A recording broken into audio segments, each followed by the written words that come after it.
भी students next year JEE 2025 में appear होने वाले हैं, अगर उनने अभी भी पढ़ना शुरू नहीं किया है जेई के लिए, तो अभी भी वक्त है। आप अभी भी पढ़ना चालू करेंगे तो आराम से 220 प्लस स्कोर कर सकते हैं।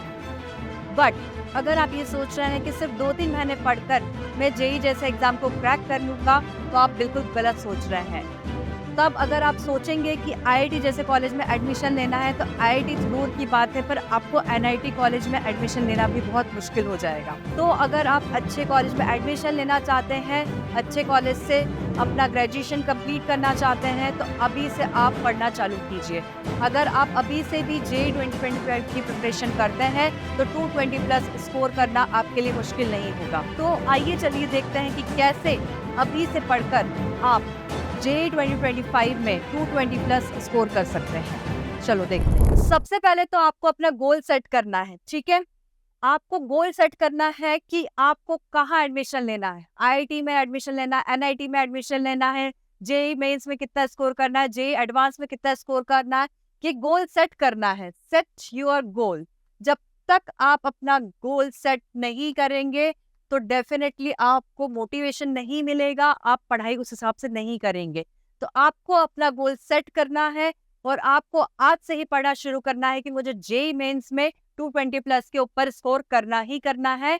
ये आपको सोच के चलना है, ठीक है।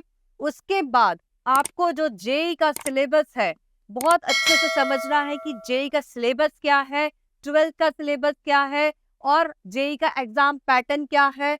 मैथमेटिक्स में कितने क्वेश्चन आते हैं, फिजिक्स में कितने क्वेश्चन आते हैं और केमिस्ट्री में कितने क्वेश्चन आते हैं।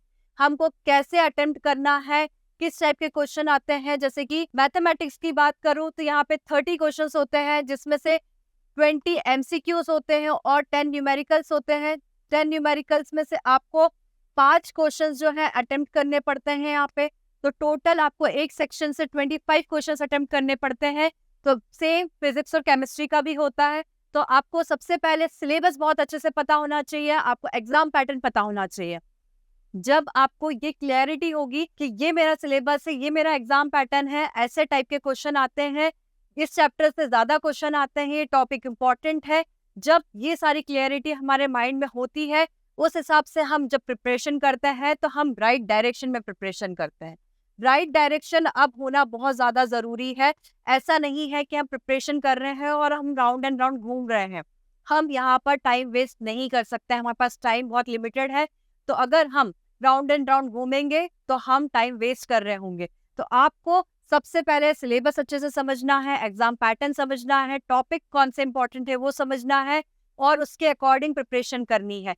कौन से टॉपिक का कितना वेटेज है, कौन सा टॉपिक ज्यादा डिफिकल्ट है, कौन सा टॉपिक इजी स्कोरिंग है, ये सारी चीजें आपको बिल्कुल अब क्लियर होनी चाहिए, ठीक है। स्टडी प्लान बनाना है आपको और कोशिश करना है कि आप एक बार बैठे तो 3 घंटे के पहले ना उठे, जिससे कि आपके लिए जो एग्जाम टाइम पर बैठने वाला जो प्रॉब्लम होगा वो सॉल्व हो जाएगा। अगर आप 3-3 घंटे बैठ के पढ़ेंगे तो एग्जाम टाइम पे आपको कंटिन्यूअसली 3 घंटा बैठना पड़ेगा, तो आपको कोई प्रॉब्लम नहीं होगी। तो आप जब भी पढ़ने बैठे तो कोशिश करें कि एक बार बैठे तो 3 घंटे के लिए पढ़ें। उसके बाद आपको हर सब्जेक्ट को डेली टाइम देना है। ऐसा नहीं है कि 4 दिन आपने मैथ्स पढ़ लिया, फिर फिजिक्स पढ़ लिया, फिर केमिस्ट्री पढ़ लिया, ऐसा नहीं करना है। आपको इक्वली वेटेज देना है सारे सब्जेक्ट्स को, क्योंकि सारे सब्जेक्ट इंपॉर्टेंट है, सारे सब्जेक्ट से इक्वल वेटेज होता है। तो कोई भी सब्जेक्ट हम छोड़ नहीं सकते हैं, तो हमको रोज डेली हर सब्जेक्ट को टाइम देना है, ठीक है। तो स्टडी प्लान क्रिएट करना है, सबसे पहले गोल सेट करना है, सिलेबस पता होना चाहिए और एग्जाम पैटर्न पता होना चाहिए। बेसिक रिक्वायरमेंट है आपके लिए जो आपको पता होनी चाहिए, ठीक है। उसके बाद जब भी आप पढ़ाई करते हैं तो सबसे पहले आपका जो थ्योरी पोर्शन है वो आपको बिल्कुल क्लियर होना चाहिए। फोकस ऑन फंडामेंटल कॉन्सेप्ट्स, ठीक है। जो फंडामेंटल कॉन्सेप्ट्स है ना टॉपिक के, उस पे ज्यादा से ज्यादा फोकस करना है। पहले अपनी बेसिक्स जो है बहुत अच्छे से क्लियर करना है, कॉन्सेप्ट्स को क्लियर करना है, जिससे क्या होगा कि जब आप एग्जाम देंगे तो अगर आपके बेसिक्स ही क्लियर नहीं है, फंडामेंटल कॉन्सेप्ट ही क्लियर नहीं है, तो आप कैसे देंगे। तो यहाँ पर जो है बेसिक्स जो है, फंडामेंटल कॉन्सेप्ट्स आपके क्लियर होने चाहिए, ठीक। फिर उसके बाद ज्यादा से ज्यादा न्यूमेरिकल प्रैक्टिस करनी है, ज्यादा से ज्यादा रिएक्शन प्रैक्टिस करनी है। तो जितनी ज्यादा आप प्रैक्टिस करेंगे उतना ज्यादा आपको क्लैरिटी आएगी, उतनी ज़्यादा आप एक्यूरेसी के साथ अपना एग्ज़ाम जो है अटेम्प्ट कर पाएँगे। उसके बाद आपको ज़्यादा से ज़्यादा रिविज़न करना है। मल्टीपल रिविज़न करने से क्या होता है, हम बहुत ज़्यादा कॉन्फिडेंट हो जाते हैं। ठीक है? तो सबसे पहले आपको जो है focus on fundamental concepts. Fundamental concept पे आपको ज़्यादा से ज़्यादा फोकस करना है। सबसे पहले एनसीईआरटी बहुत अच्छे से आपको पढ़ लेनी है, क्योंकि एनसीईआरटी अगर आप बहुत अच्छे से पढ़ लेंगे तो आपके कॉन्सेप्ट्स वैसे ही क्लियर हो जाएँगे। फिर सेकेंडली आपको न्यूमेरिकल ज़्यादा से ज़्यादा प्रैक्टिस करनी है। उसके बाद मल्टीपल रिविजन्स करें। मल्टीपल रिविजन करने से क्या होता है, कॉन्फिडेंस बूस्ट अप हो जाता है। फिर बात आती है practice PYQs and mock test. PYQ practice करने से हमें टॉपिक का जो है वेटेज पता पड़ जाता है, कौन सा सब्जेक्ट का कौन सा टॉपिक जो है ज्यादा इंपॉर्टेंट है, वो वेटेज हमें जो है पता पड़ जाता है। प्रीवियस ईयर के पैटर्न पता पड़ जाते हैं, कौन से चैप्टर से ज्यादा क्वेश्चंस आते हैं, किस टाइप के क्वेश्चंस आते हैं, कैसे उसको अटेम्प्ट करना है। ये सारी जो चीजें होती है हमें पीवाईक्यू से क्लियर हो जाती है। और मॉक टेस्ट हमें कैसे हेल्प करते हैं कि हम कहाँ पे वीक है, हम कहाँ स्ट्रांग है, हमें किस एरिया पे ज्यादा काम करना है। ये सारी चीजें जो है हमें मॉक टेस्ट से पता पड़ जाती। हो सकता है हमने सब कुछ पढ़ लिया, हमें लगता है हमें सब कुछ आता है, पर मॉक टेस्ट दिया तो हमें स्कोर नहीं आ रहे हैं, तो हमें समझ आता है कि पेपर अटेम्प्ट कैसे करना है, कैसे क्वेश्चंस आते हैं, उसको हमें कैसे हैंडल करना है, 3 घंटे में हम उसको अटेम्प्ट कर भी पा रहे हैं कि नहीं। ठीक है, तो ये सारी जो चीजें होती है मॉक टेस्ट से क्लियर होती है। आप जितने ज्यादा मॉक टेस्ट देंगे उतना आप टाइम मैनेजमेंट सीखेंगे, आप 3 घंटे के अंदर क्वेश्चन पेपर जो है सॉल्व कर पाएंगे, आपकी स्पीड जो है इंक्रीज हो जाएगी, आपकी एक्यूरेसी इंक्रीज हो जाएगी। क्योंकि अगर हमारे यहाँ पे एक्यूरेट आंसर्स नहीं आते हैं तो डेफिनेटली क्या होगा, हमारे ऑप्शन से मैच नहीं करेगा, और ऑप्शन से मैच नहीं करेगा तो आप क्या आंसर करके आएंगे, अल्टीमेटली आपका टाइम वेस्ट हो रहा होगा। बट आप प्रैक्टिस करेंगे तो आप कॉन्फिडेंट भी हो जाएंगे और आपके एक्यूरेट आंसर्स भी आएंगे। तो ज्यादा से ज्यादा प्रैक्टिस करनी है। यहाँ पे आपको एक स्ट्रेटेजी प्लान बना लीजिए, कितने टाइम में मुझे अपने सारे बेसिक कॉन्सेप्ट्स क्लियर करने हैं, उसके बाद इतने टाइम में मुझे न्यूमेरिकल प्रैक्टिस करनी है, सारे क्वेश्चंस प्रैक्टिस करने हैं। देन कोशिश कीजिए कि जब भी आप कोई टॉपिक पढ़ते हैं उससे रिलेटेड जो है PYQs, chapter wise PYQs, topic wise PYQs आप सॉल्व करें, जिससे कि आपको तो उस टॉपिक से रिलेटेड आपके सारे कॉन्सेप्ट्स क्लियर हो जाएंगे। और डाउट होंगे तो टीचर से जरूर पूछिए और साथ के साथ वो डाउट्स क्लियर करते चलिए।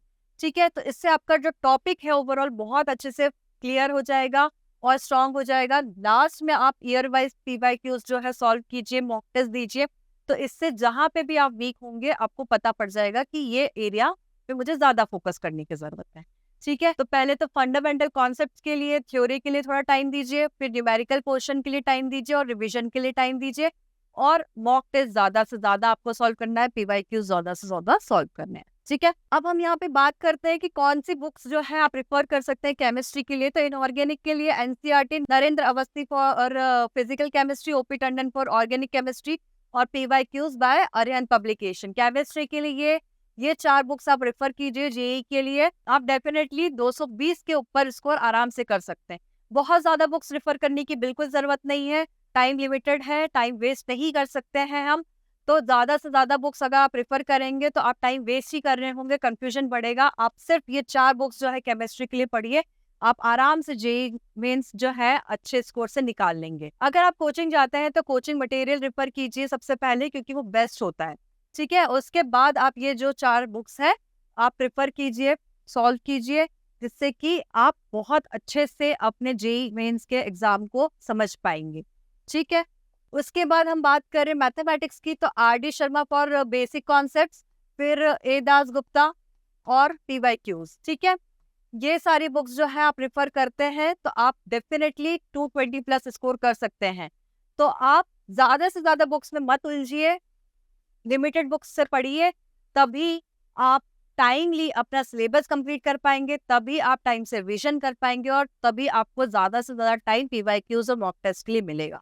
ठीक है, यहाँ पे फिजिक्स की बात करते हैं तो एच.सी. वर्मा, डी.सी. पांडे, एनसीईआरटी, और फिर उसके बाद पीवाईक्यूज बाय अरिहंत पब्लिकेशन। ठीक, उसके बाद यहाँ पे कुछ इंपॉर्टेंट टॉपिक्स की बात कर लेते हैं फिजिक्स के, जैसे मॉडर्न फिजिक्स हो गए, रे एंड वेव्स ऑप्टिक्स, फिर heat, thermodynamics, sound and wave, rotational mechanism, electromagnetic induction, electrostatics और मैकेनिज्म।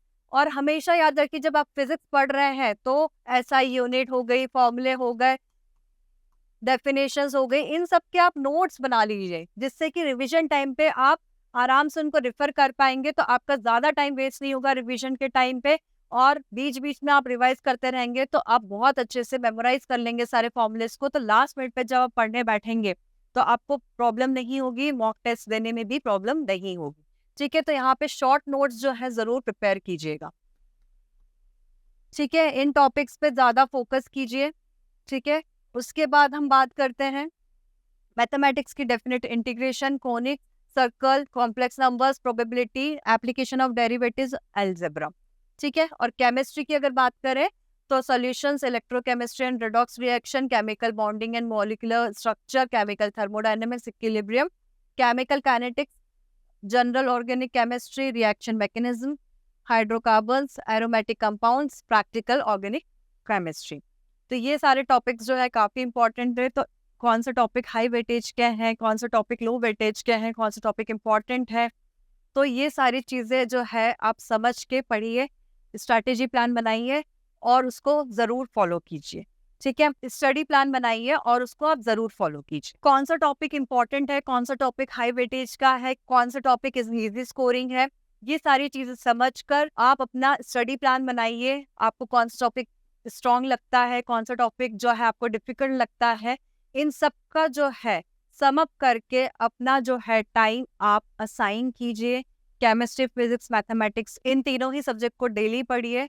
डेफिनेटली अगर आप आज से भी प्रिपरेशन स्टार्ट करते हैं और फोकस होके और कंसिस्टेंसी के साथ प्रिपरेशन करते हैं तो जेईई मेंस 2025 में 220 प्लस स्कोर करने से आपको कोई नहीं रोक पाएगा। तो कंसिस्टेंसी के साथ और फोकस के साथ और पॉजिटिव माइंड के साथ अपनी प्रिपरेशन स्टार्ट कीजिए और ऐसे ही इंफॉर्मेटिव वीडियोस के लिए हमारे चैनल को सब्सक्राइब कीजिए। Thank you.